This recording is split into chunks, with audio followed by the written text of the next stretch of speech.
Hello everyone. क्या हाल चाल। उम्मीद करते हैं कि एकदम बढ़िया होंगे, मस्त होंगे, व्यस्त होंगे और अपने तैयारी में काफी अच्छे तरीके से जुटे होंगे। नमस्कार मेरे शेर शेरनियों, रैंकर इंग्लिश एजुकेशन के इस प्यारे से प्लेटफॉर्म पे आप सबका दिल की गहराइयों से स्वागत है। जब जब मंजिल ने हौसलों से कहा तेरे बस की बात नहीं, जब जब मंजिल ने हौसलों से कहा तेरे बस की बात नहीं, हौसलों ने मंजिल की आंखों में आंखें डालकर बोला चल झुट्ठी तेरी इतनी औकात नहीं। मेरे प्यारे साथियों, मंजिल को उसकी औकात दिखाने का समय आ चुका है। अपने माता पिता के फिक्र को फक्र में बदलने का समय आ चुका है। मेरे दोस्त, जितना हो पाए उतना ज्यादा मेहनत करो, जबरदस्त तरीके से मेहनत करो, सफलता तुम्हारी कदम चूमेगी, ये मैं लिख करके आपको दे रहा हूं। बात समझ में आया। जैसा कि आप सबको पता है मेरे भाई कि हम लोग रेगुलर बेसिस पे दोपहर के 2 बजे मिलते हैं हिंदी की क्लास को लेकर के मेरे प्यारे साथियों।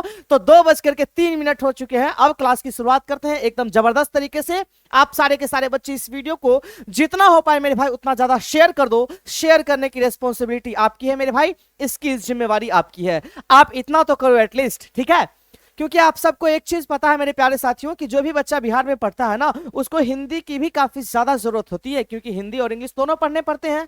इसका मतलब मेरे भाई आपको हिंदी भी पढ़ना पड़ेगा, और हिंदी भी उतना ही ज्यादा इंपॉर्टेंट है जितना अदर सब्जेक्ट्स है मेरे भाई। तो प्लीज मेरे भाई अच्छे तरीके से मेहनत करते रहो, जीतो और मेहनत करो, सफलता आपकी कदम चूमेगी, मैं लिख करके दे रहा हूं। लेकिन हाँ, अगर अभी आपने मेहनत नहीं किया, अगर आप अभी अच्छी तरीके से पढ़ाई नहीं करोगे मेरे भाई, तो हो सकता है आगे का मामला आपके लिए काफी ज्यादा गड़बड़ हो जाए। बात समझ में आया। तो चलिए, कल की क्लास में हम लोगों ने बात किया था मेरे प्यारे साथियों करबक चैप्टर को लेकर के, जो कि आपके पोइट्री सेक्शन का, आपके काव्य खंड का पहला चैप्टर था, और इसको मैंने आपके सामने बहुत अच्छे तरीके से एक्सप्लेन किया। उम्मीद करते हैं कि कल का क्लास आप जरूर किए होंगे, ऐसा मैं उम्मीद करके चलता हूं मेरे प्यारे साथियों। अगर कल का क्लास किए हैं और अच्छे तरीके से कल का क्लास किए हैं मेरे भाई, तो जल्दी से एक बार कमेंट सेक्शन में यस सर लिखो। अगर नहीं किए हैं तो जा करके करो। दूसरी बात कि अगर इसका पीडीएफ चाहिए मेरे भाई, तो रैंकर्स इंग्लिश एजुकेशन का ऐप इंस्टॉल करना, वहां पे सारे के सारे पीडीएफ को मैं अपलोड कर दिया करता हूं। Got my point everyone. तो चलिए मेरे प्यारे साथियों, आगे बढ़ते हैं। क्लास को शुरू करने से पहले आपके लिए एक मोटिवेशनल कोट जो आपको ऊर्जावान बनाएगा, आपको अपने सपनों के पीछे भागने के लिए जी तोड़ मेहनत कराएगा। मंजिल मिले ना मिले, मंजिल मिले या ना मिले, ये तो मुकद्दर की बात है। मंजिल मिले या ना मिले ये तो मुकद्दर की बात है, पर हम कोशिश भी ना करें ये तो गलत बात है। मेरे भाई कोशिश करते रहो। कहते हैं ना, कोशिश करने वालों की कभी हार नहीं होती। आपने सुना होगा, असफलता एक चुनौती है, इसे स्वीकार करो। क्या कमी रह गई देखो और सुधार करो। कुछ किए बिना ही जय जयकार नहीं होती, और कोशिश करने वालों की कभी हार नहीं होती। जब तक ना सफल हो नींद चैन को त्यागो तुम, संघर्ष का मैदान छोड़कर मत भागो तुम।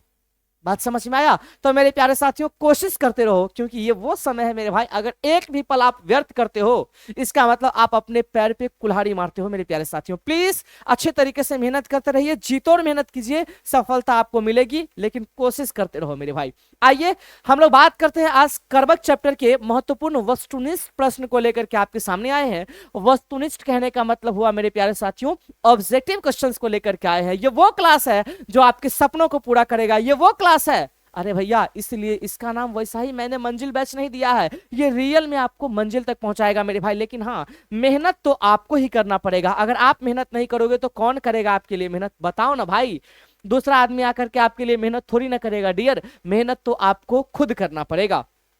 आइए मेरे प्यारे साथियों, पहला क्वेश्चन आपके स्क्रीन के सामने रहेगा। आप लोग सारे के सारे लोग तैयार हो? जल्दी से एक बार कमेंट करना स्टार्ट करो। Yes sir, I am ready for that. Please my dear all comment कीजिए, ठीक है। आइए, पहला क्वेश्चन आपके सामने है, मलिक मोहम्मद जायसी का जन्म कब हुआ था? ऑप्शन आपके सामने है मेरे प्यारे साथियों, 1450 को, 1485 को, 1492 को, या फिर 1496 को। क्या होगा इसका आंसर मेरे प्यारे साथियों, जल्दी से बताइए। वैसे आप सारे के सारे लोग बहुत अच्छे तरीके से जानते हो। अरे उसी मलिक मोहम्मद जायसी के बारे में हम चर्चा कर रहे हैं, जो एक आंख से और एक कान से, बाएं वाले आंख और कान से वंचित रह गए थे। वो अच्छे तरीके से इस दुनिया को रियल दोनों आंख से नहीं देख रहे थे, लेकिन एक आंख होने के बावजूद भी पूरे के पूरे दुनिया को काफी खूबसूरती तरीके से देख रहे थे। याद आया? तो मेरे भाई इसका करेक्ट आंसर होगा 1492। दैट मीन सी फॉर चांद के पार चलो, आपके सेंटेंस का एकदम सही जवाब है। बोलो, बात क्लियर है मेरे भाई? अरे जल्दी बताओ, इतनी बातें क्लियर है? तुम बोलोगे सर इसमें जान ही कहां था। आगे सुनो मेरे भाई, अगला क्वेश्चन है, जायसी किस तरह के कवि है? ऑप्शन आपके सामने है, भक्ति कवि, भक्त कवि, सूफी कवि, श्रृंगारिक कवि या फिर इनमें से कोई नहीं। तो मैं आपको जानकारी के लिए बता दूं कि सर ये जो मलिक मोहम्मद जायसी साहब है ना, ये सूफी कवि है। बी फॉर बिहारी बाबू आपके सेंटेंस का एकदम सही जवाब होगा। नेक्स्ट अगला है, जायसी का जन्म किस प्रदेश में हुआ था? मैंने आपको चिल्ला चिल्ला करके बताया था, अरे मेरे भाई मलिक मोहम्मद जायसी साहब का जन्म जायस नाम के गांव में हुआ था, लेकिन कौन सा राज्य था मेरे भाई? तो आपका जवाब होगा कि सर उत्तर प्रदेश था, यानी मेरे भाई उत्तर प्रदेश। ऑप्शन में ए फॉर आओ कभी हवेली पर आपके सेंटेंस का एकदम करेक्ट आंसर हो जाएगा। मैं उम्मीद करता हूं मेरे भाई कि ये सारी बातें आपको अच्छे तरीके से समझ में आई होगी, क्योंकि अगर आपने कल का क्लास किया होगा तो बात क्लियर है। चलो मेरे भाई आते हैं अगले क्वेश्चन की ओर।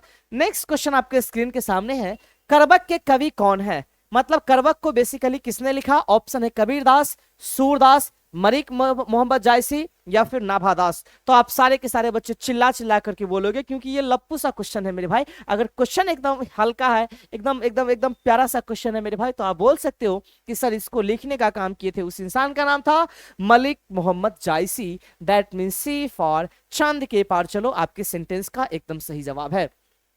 सी फॉर चांद के पार चलो आपके सेंटेंस का एकदम करेक्ट आंसर है गुरुजी। यहां तक मैं उम्मीद करता हूं कि किसी भी बालक को कोई दिक्कत नहीं होना चाहिए। बोलो बात समझ में आया? जल्दी से बताना भाई, जल्दी से बताना। अरे जल्दी बताओ, जल्दी बताओ, ठीक है। चलिए आगे बढ़ते हैं मेरे प्यारे साथियों। नेक्स्ट क्वेश्चन आपके स्क्रीन के सामने ये है, देखो क्वेश्चन है, मलिक मोहम्मद जायसी की कविता कौन सी है? ऑप्शन आपके सामने है, पुत्र वियोग, करबक, उषा या फिर हार जीत। तो आप सारे के सारे बच्चों को पता है कि सर मलिक मोहम्मद जायसी साहब, अरे उसी मलिक मोहम्मद जायसी के बारे में मैं चर्चा कर रहा हूं जिनका जन्म 1492 को हुआ था, और इनका जो डेथ है मेरे प्यारे साथियों वो बेसिकली 1548 को हुआ था। मैं इन्हीं के बारे में चर्चा कर रहा हूं, मैं इन्हीं के बारे में चर्चा कर रहा हूं मेरे भाई। जिसने लिखने का काम किया था पद्मावत को, यह भी बात आपको पता है, और जिसने लिखने का काम किया था करबक को। इसलिए बी फॉर बिहारी बाबू आपके सेंटेंस का एकदम करेक्ट आंसर है। नेक्स्ट अगले क्वेश्चन की ओर मूव करते हैं मेरे भाई। जायसी कौन थे? अरे भैया जायसी क्या थे? ऑप्शन है धनवान थे, पहलवान थे, फकीर थे या फिर इनमें से कोई नहीं। एक चीज आपको पता है मेरे भाई मलिक मोहम्मद जायसी साहब के बारे में, मैंने कल के क्लास में बताया था कि सर मलिक मोहम्मद जायसी साहब बचपन में ही अपने माता पिता को खो दिए थे, जिसके वजह से वो अनाथ हो चुके थे, ठीक है। और इसके बाद उन्होंने अपना जो जीवन था मेरे भाई वो किसानी में गुजारे, और बाद में चल करके वो फकीर बन गए थे। इसलिए इसका करेक्ट आंसर होगा C for Chunnu Babu. Clear है? नेक्स्ट अगले क्वेश्चन की ओर मूव करते हैं मेरे प्यारे साथियों। जायसी के पिता का क्या नाम था? अरे भाई आप लोग नहीं जानते हो क्या जायसी के पिता का नाम? अरे भैया दुनिया का कोई ऐसा इंसान नहीं होगा जो जायसी के पिताजी का नाम नहीं जानता होगा। अरे भैया Sheikh Yamresh. That means B for Bihari Babu एकदम करेक्ट आंसर होगा। ऑप्शन में है शेख मोहम्मद, अरे ना बाबा ना। शेख परवेज, बिल्कुल भी नहीं। Sheikh Mamrez. That means B for Bihari Babu. अगला है, जायसी का जन्म कहां हुआ था? ऑप्शन है आपके सामने, इलाहाबाद में, बनारस में, कानपुर में, अमेठी में। भाई इलाहाबाद में, बनारस में, कानपुर में या फिर अमेठी में, कहां हुआ था जन्म? तुम बोलोगे सर जायसी जो थे ना वो तो उत्तर प्रदेश के थे। हम बोलेंगे हाँ भैया ये बात तो एकदम सही है तोहर कि वो उत्तर प्रदेश के थे। दूसरी बात कि तुम बोलोगे कि सर वो एगो अमेठी एगो शहर था, ठीक है कोई दिक्कत नहीं है। अच्छा अमेठी शहर के अंदर एक छोटा सा गांव था जिसका क्या नाम था डियर? आप बोलोगे सर जायस नाम था। इसका मतलब मेरे भाई ऑप्शन में क्या है? आपका जवाब होगा कि सर ऑप्शन में अमेठी है, यानी डी फॉर दुल्हे राजा आपके सेंटेंस का एकदम करेक्ट आंसर होगा। अरे भाई बात समझ में आ रही है ना? जल्दी जल्दी आंसर एकदम सटा सट आंसर आना चाहिए मेरे भाई। बात क्लियर है? चलो नेक्स्ट अगले क्वेश्चन की ओर मूव करते हैं मेरे प्यारे साथियों। क्वेश्चन है, जायसी की काव्य की भाषा कौन सी है? ऑप्शन है खरी बोली, ब्रज भाषा, अवधी भाषा या फिर अरबी भाषा। इसका करेक्ट आंसर क्या होगा? तो आप तमाम बच्चे चिल्लाओगे और तमाम बच्चे आवाज लगाओगे कि गुरुजी जायसी जो है ना मेरे भाई उनकी जो काव्य है उनकी भाषा क्या थी? अवधी भाषा थी। That means C for Chunnu Babu आपके सेंटेंस का एकदम करेक्ट आंसर होगा। मैंने बताया है मेरे भाई, मैंने चिल्ला चिल्ला करके आपको बताया है, और एक बार नहीं 1000 बार मैंने आपको बताया था। बोलो बात क्लियर है भाई? अरे बोलो बात क्लियर है? तुम बोलोगे गुरुजी क्लियर ही नहीं, पूरा पूरा क्लियर है, कहीं से किसी भी प्रकार की कोई समस्या नहीं है। बात क्लियर है। जब हम बात करते हैं इस जायसी को लेकर के, तो आपको पता है जायसी जो लिखने का काम किए थे उसका नाम था पद्मावत, ये भी आपको पता है मेरे भाई। दूसरी बात, आखिरी कलाम को लिखने का काम किए थे उस इंसान का भी नाम था मलिक मोहम्मद जायसी। ये पॉइंट भी आप अपने दिल और दिमाग में अच्छे तरीके से फिट करते हुए चलना। बात क्लियर है मेरे प्यारे साथियों। इसके बाद मेरे भाई अगर हम बात करते हैं कहरनामा को लेकर के, ये भी लिखने का काम किए थे मलिक मोहम्मद जायसी साहब। सब पॉइंट को दिमाग में रखना और बार बार रिपीट करते हुए चलना। अगला क्वेश्चन है, जायसी हिंदी साहित्य की किस काव्य धारा से जुड़े हुए थे? ऑप्शन है आपके सामने, ज्ञान मार्गी शाखा, प्रेम मार्गी शाखा, कृष्ण मार्गी शाखा, या फिर सगुन भक्ति काव्य। तो मैं आपको जानकारी के लिए एक बात बताना चाहता हूं मेरे भाई, जब भी मलिक मोहम्मद जायसी के बारे में चर्चा होगा, बोलो बोलो, बात समझ में आ रहा है?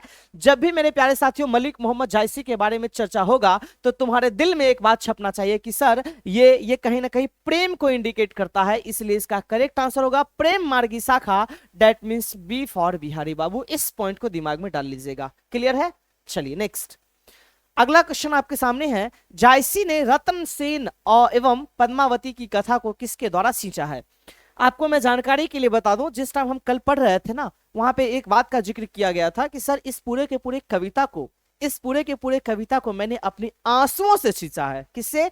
आंसुओं से सींचा है। इसको एक तरह से लय से जोड़ा है, और वो लय था खून का लय, रकत का लय। याद आया? तो इसलिए इसका करेक्ट आंसर होगा अपने आंसुओं से, that means A for apple आपके सेंटेंस का एकदम सही जवाब होगा। तुम बोलोगे सर ए फॉर एप्पल नहीं, ए फॉर आओ कभी हवेली पर। ठीक है, नेक्स्ट क्वेश्चन आपके सामने है, जायसी के काव्य का मुख्य रस क्या है? ऑप्शन आपके सामने है, वात्सल्य रस, श्रृंगार रस, वीर रस, या फिर इनमें से कोई नहीं।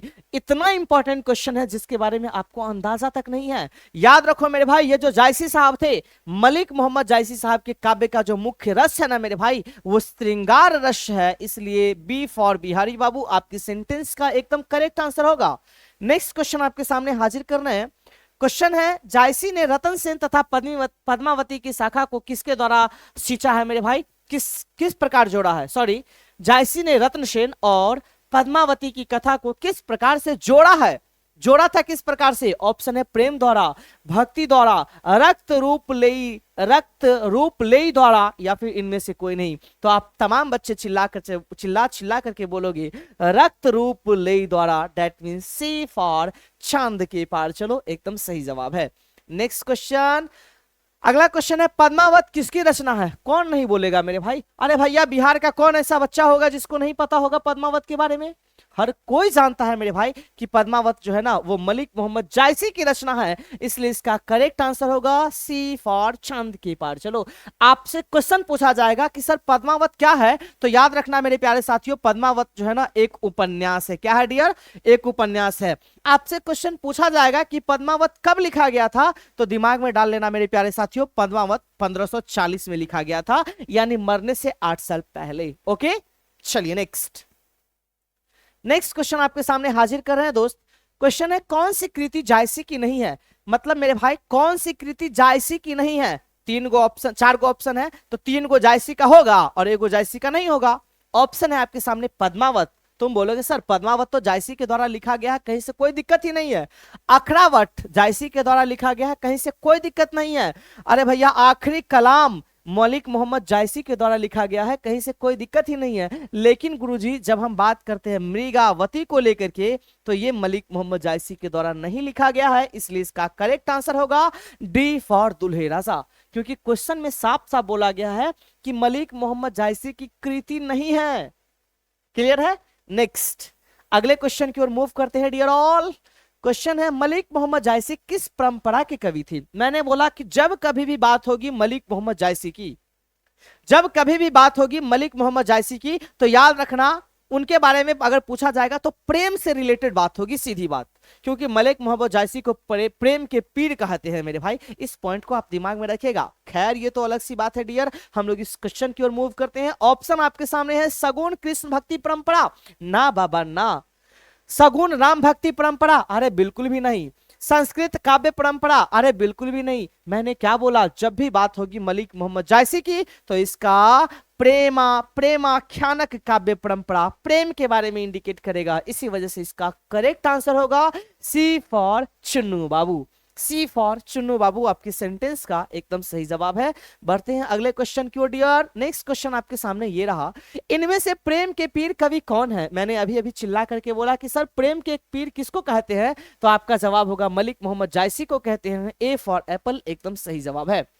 नेक्स्ट है, कड़बक के रचयिता कौन है? आप सब अच्छे तरीके से जानते हो कि सर कड़बक को किसने रचा? सूरदास ने, कबीरदास ने, जायसी ने, तुलसीदास ने, तो मलिक मोहम्मद जायसी ने, यानी सी फॉर चुन्नू बाबू एकदम सही जवाब है मेरे भाई। नेक्स्ट अगला क्वेश्चन है, मलिक मोहम्मद जायसी ने अपनी आंख की उपमा किससे की है? मेरे भाई बोला गया है कि मलिक मोहम्मद जायसी जो है अपनी आंख का कंपैरिजन, अपनी आंख का तुलना किससे किए हैं? तो याद रखना वो कहते हैं कि जिस प्रकार से जो आईना होता है, जिस प्रकार से जो दर्पण होता है, उसमें किसी भी प्रकार का दोष नहीं होता है, इंसान जैसा रहता है वैसा ही दिखाता है। इन द सेम वे मेरी आंख जो है ना वो एक दर्पण की तरह है, इसलिए इसका करेक्ट आंसर होगा डी फॉर दुल्हे राजा। नेक्स्ट अगला क्वेश्चन है, जायसी ने किस दोष से युक्त होते हुए भी गुणवान है?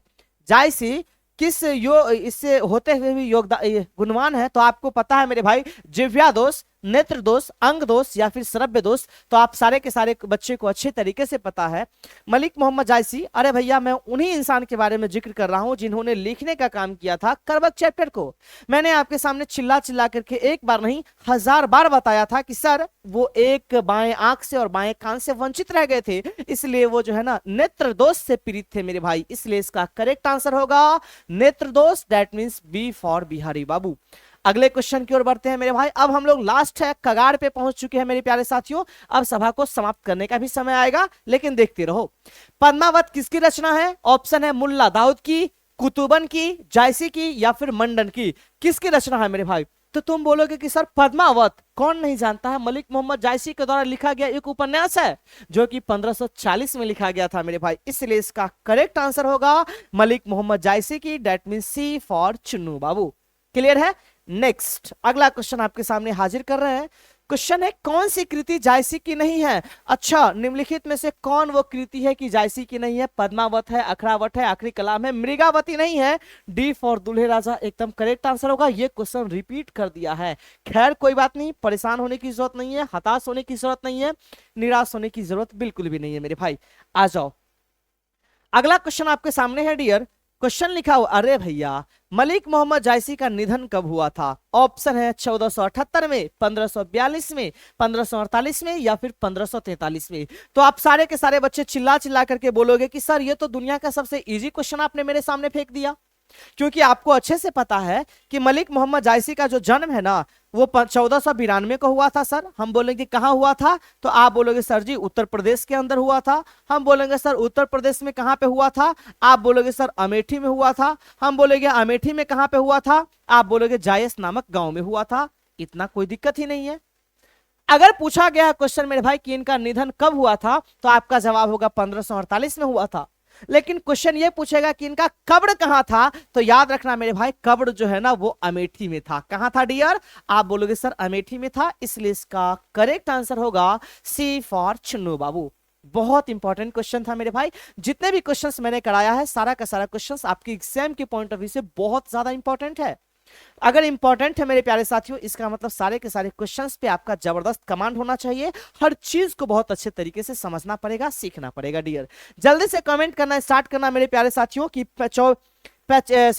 23 क्वेश्चंस अभी तक मैंने कराया, इसमें से आपको कितना सही हुआ है। दूसरी बात कि सर इसका जो पीडीएफ है ना वो रैंकर्स इंग्लिश एजुकेशन के ऐप पे इंस्टॉल कर डाल दिया जाएगा। इसलिए आप सबसे एक रिक्वेस्ट है माय डियर ऑल कि रैंकर्स इंग्लिश एजुकेशन का ऐप इंस्टॉल कर लेना।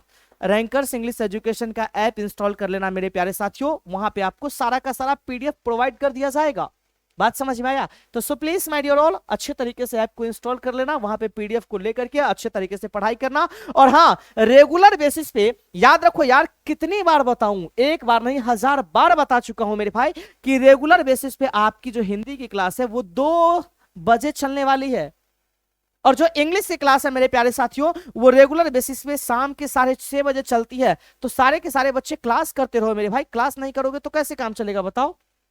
क्लास तो करोगे ना। बात समझ में आया? ये सारी बात आप अपने दिमाग में अच्छे तरीके से डाल लीजिए, ठीक है भाई? बात समझ में आ रहा है ना? तो रेगुलर बेसिस पे हिंदी के लिए हम लोग मिलेंगे दोपहर के 2 बजे, और शाम के इंग्लिश के लिए मिलेंगे शाम के 6:30 बजे, ठीक है? चलिए, ठीक है। चलो मेरे प्यारे साथियों, तो ये सारा पॉइंट आपके दिमाग में छप गया होगा। जल्दी से एक बार रिवीजन कर लेते हैं मेरे भाई, ताकि आपको अच्छा लगेगा, ठीक है? देखिए, मैंने कल के क्लास में जिक्र किया था आपके सामने। मैंने जिक्र किया था मेरे भाई मलिक मोहम्मद जायसी को लेकर के, और मैंने आपके सामने चिल्ला चिल्ला करके बताया कि सर मलिक मोहम्मद जायसी साहब जो है ना, जिस चैप्टर को लिखने का काम किए थे उस चैप्टर का नाम था करबक।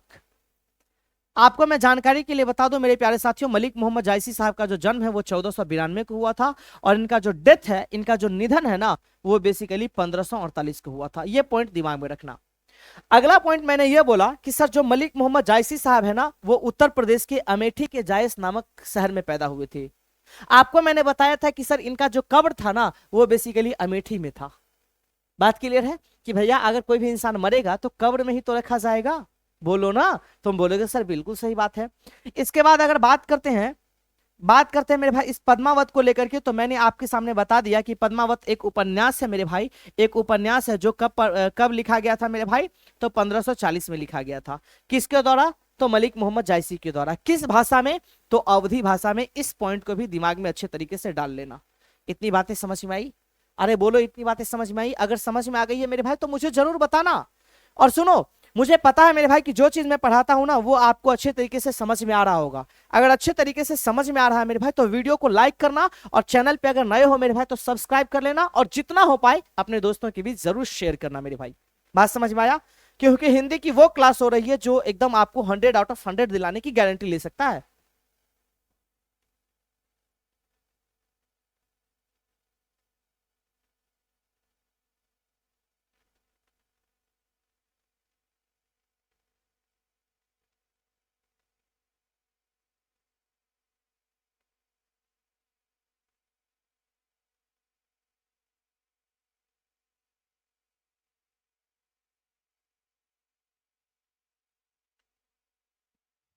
बात क्लियर है? तो चलो मेरे प्यारे साथियों, आज की सभा को, अच्छा इनको आपको पता है ना, आपको एक चीज पता है मेरे भाई, ये बाएं कान से और बाएं आंख से वंचित थे। बाएं आंख और बाएं कान से वंचित थे, दिमाग में डाल लीजिएगा। बाएं कान और बाएं आंख से वंचित थे, इस पॉइंट को दिमाग में रख लीजिएगा। आपसे क्वेश्चन ये पूछा जाएगा कि सर ये जो करवक है वो कहां से लिया गया है, तो दिमाग में रखना ये पद्मावत से लिया गया है मेरे प्यारे साथियों, ठीक है? ये किस रस के कवि थे? अगर पूछेगा किस रस के कवि थे, तो आपका जवाब होना चाहिए कि सर ये जो है ना वो श्रृंगार रस के कवि थे। किस रस के कवि थे मेरे भाई? तो आपका जवाब हो जाएगा कि सर ये जो है ना वो श्रृंगार रस के कवि थे। पॉइंट को दिमाग में डालते हुए चलिएगा, ठीक है? चलो, तो आज की सभा को हम लोग यहीं पे समाप्त करते हैं, और मुलाकात करते हैं फिर कल की क्लास में। वीडियो को शेयर कर देना अपने अपने दोस्तों के बीच, और ऐप को इंस्टॉल कर लेना। किसी भी प्रकार की कोई समस्या होगी तो मुझे जरूर बताना, क्योंकि ऐप आपके लिए खुला हुआ है, और आपके लिए नंबर भी है मेरे प्यारे साथियों 8292440386। इस नंबर पे आप कॉन्टेक्ट भी कर सकते हो, व्हाट्सएप कर सकते हो। हाँ, कभी कभी मैं फ्री नहीं होता हूँ मेरे भाई, जिस वजह से आपके क्वेश्चन का आंसर नहीं दे पाता हूँ, रिप्लाई नहीं कर पाता हूँ। खैर वो तो अलग सी बात है मेरे प्यारे साथियों। चलिए आज की सभा को समाप्त करते हैं, तब तक के लिए bye bye, take care, love you all and Jai Hind everyone. हंसते रहिए, मुस्कुराते रहिए, और अपने माता पिता के फिक्र को फक्र में बदलने के लिए मेहनत करते रहिए। जी तोड़ मेहनत कीजिए, क्योंकि एग्जामिनेशन बहुत ज्यादा नजदीक है। Bye bye, take care, love you all and Jai Hind. Bye. मिलते हैं शाम को 6:30 बजे इंग्लिश के साथ।